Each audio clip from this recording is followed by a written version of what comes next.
a imposter syndrome, which hit me real bad last weekend.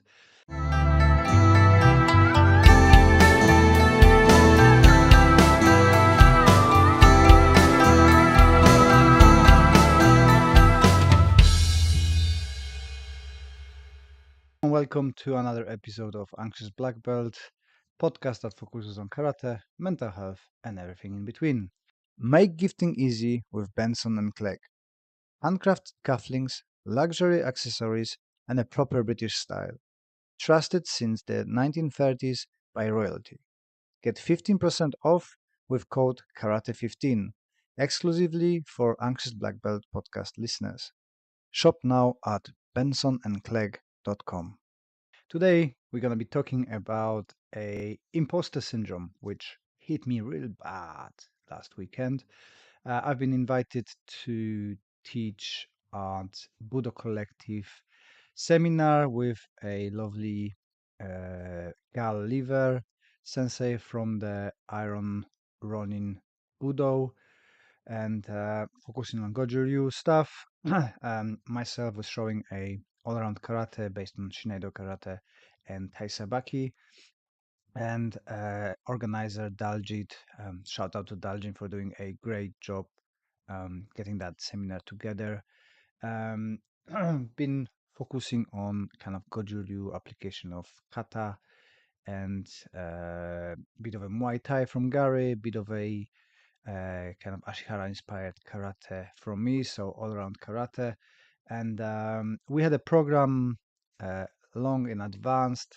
Event was designed for a karate people, so I've been asked to do a introduction to ground skates for karate. And all great. I love teaching that for the beginners who never been in a groundwork situation, which is a most of the karate dojo. I'm still learning, improving my skills in that area with my BJJ coach team. Shout out to a Black Badger BJJ. And I'm refining those skills. I use what works for me as a smaller person to escape, get back on the feet, and fight on the feet. Because for my karate style, or the style we're doing is we're more comfortable on the feet, and we want to be able to escape. So kind of a mix with the self defense and stand up fighting. We of course do the throws, takedowns, and so on, and we're somewhat comfortable on the floor, but it's a very limited floor, allowing me to get back to the positions that I am a more comfortable and I can fight more efficiently. So standing up throws and limited groundwork. So like I said, I'm refining those skills, so I'm in no means the expert in it, but with karate circles, people ask me to do that because I do a little bit longer they do. And like I said, I'm actively training with a BJJ coach to improve those that work for karate. So anyway, I've been asked to do those. I agree, no problem, fine. But day before, Daljit kindly sent me a list of people with their grades, and that was a bit of a surprising moment and kind of a imposter feeling crept in, an anxiety crept in because looking for the um, grades, I can see there's a Jonathan, first dan BJJ, couple other people, sorry, I can't remember the names, who are purple belts in BJJ. Gary is a purple belt in the BJJ. I am a white belt in BJJ, so immediately thought was, what the hell I'm doing there? Why I'm teaching the groundwork, and why not ask those people who are far more experienced? So obviously my brain went to overdrive, and all the negative aspects bit brought forward. Or you're gonna make a fool of yourself, or you're gonna be showing something stupid. People from other systems and those who train BJJ gonna be laughing at you. They're gonna be correcting you because you do a silly stuff. So my mood traveling to a uh, place of the workshop was somewhat anxious, stressful, overthinking stuff, and kind of worrying how it's gonna go. Um, as pretty much as usual, it didn't materialize. Jonathan, I think it was Kirish. Sorry if I pronounce your name completely wrong. Been lovely person. Gary's a lovely person. Training was great. People took some stuff from my section where we've been working on a spinning movements of Taisabaki, two takedowns, two double sweeps, and kind of dealing with people who managed to stop us with our first technique with a follow-up kind of from a wrestling point of view and stuff like that. We done quite a lot of clinching and gripping, which was nice to do with people who grapple as well and kind of test myself against the people who are better than me in that area. There was no complaints, nobody laughed at me. Gladly, I had a lucky escape with this one. But you know, eventually we haven't done the groundwork because people be more interested in the flow drills for kata and testing the kata standing up and kind of going with the very smooth transitions from one position to other and how that fits with the kata play that we're using.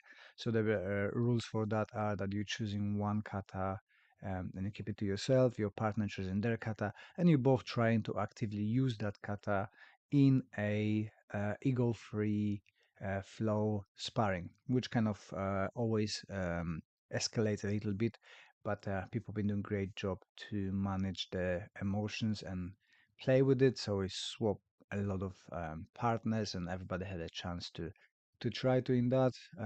Again, we had a lot of Muay Thai combinations from Gary, which was lovely to see how that correspondence in the closed um, range of Goju Ryu and how many similarities are in the applications of Muay Thai to our kata because I'm doing a part of a Goju kata as well.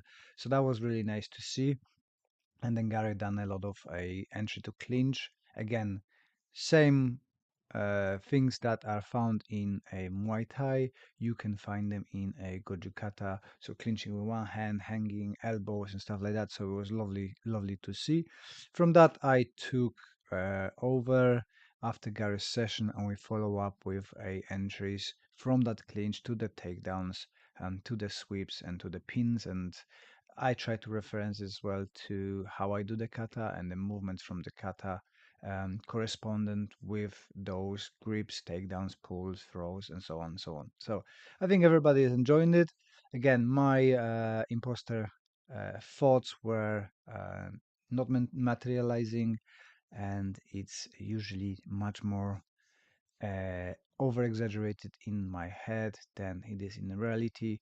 And this is the thing that lots of people miss when they are hit with a imposter syndrome because we believe in our heads that those things gonna materialize, and 90% of those are not uh, gonna be ever come to fruition. They're never gonna get real. We're just wasting our energy on thinking about those. And I was trying to rationalize to myself that don't think about that. You don't know what's gonna happen. Go with the open mind. Go with a clean slate. Don't worry. Just be there, okay, and see what's gonna happen. It is super difficult, and I know that it's very easy to say, and I hear that a lot from the people on the videos, podcast, then to trying to help, but saying just don't think that, don't do that, just change. It's all nice and easy to say if you're not going through that. From my own experience, I know that I shouldn't think like that, but it's still those thoughts creeping in.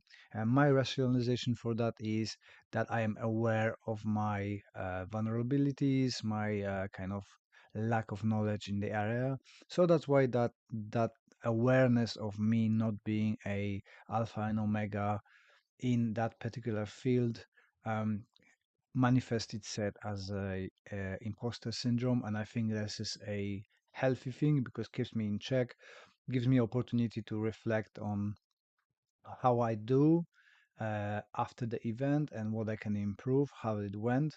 But I also try to acknowledge and focus on it that the before there's no point for me to blowing out of the proportion my thoughts about what's gonna go wrong, how I'm gonna be embarrassed, how people gonna not like it. Because, like I said a couple times before, it's never materializing. Through my anxiety, I described that in my books. It's always myself tormenting myself in my head with what if and a worst scenario. And this is a very difficult part of an anxiety and mental health, that you don't have a respite from the brain. And you have to learn those processes to try to dim down the voice in your head or thoughts in your head, let them come, let them go, rationalize with them. It takes practice, and still it takes me by surprise, like on a Saturday, um, uh, having that message about the people from Brazilian Jiu-Jitsu being on a karate seminar. And it just took me when my guard was down, and beat the shit out of me. So tormented me mentally, but again, rationalization. I went to the event. None of those things happened, so I can start setting everything up back in my head. That you see, rational brain was right. The monkey brain was not right, panicking and doing stuff. So, if possible, start doing processes if you have issues like that, to gear to more towards the rational brain, think through, tell yourself that it's not gonna be happening like that. It's not gonna be the worst outcome. It might not be pleasant, might be embarrassing, but it's not gonna be end of the world. I know it's not gonna be successful in the beginning, but more you focus on those positive thoughts and just letting go of that negativity, the easier it is.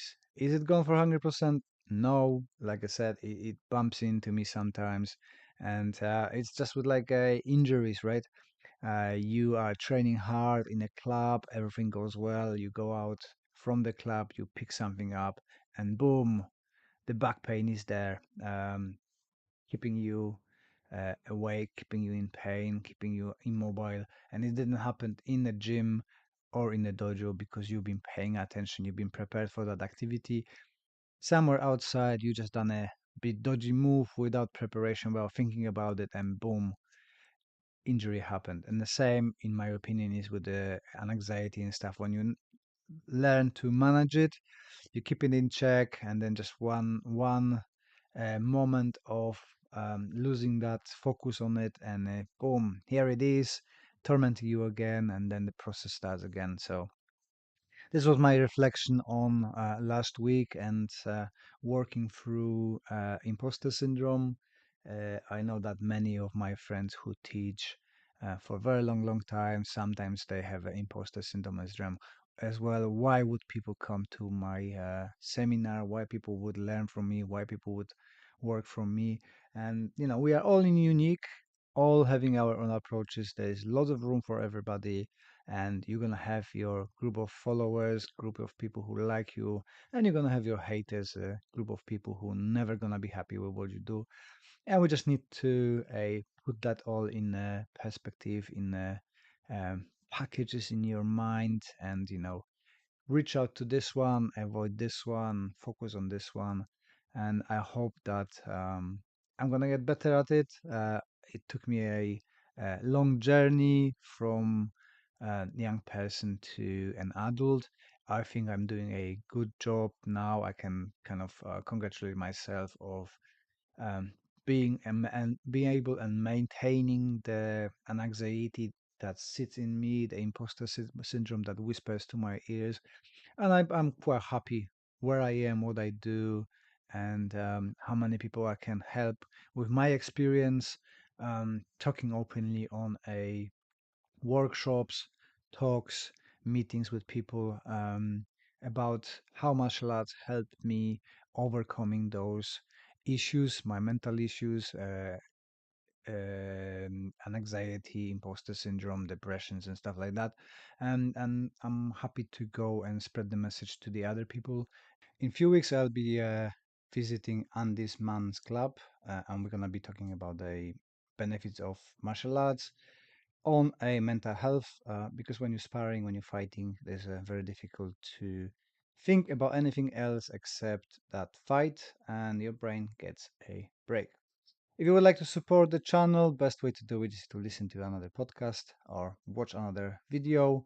If you would like to do more, then you can grab one of those lovely t-shirts through the fourth wall, shop for creative for mental health CIC. And this week you've got a 25% off before a Black Friday. Link above and in description below. If you listen to the podcast, then it's description below. Grab some nice merch, support a good cause, and I'll see you on the next one.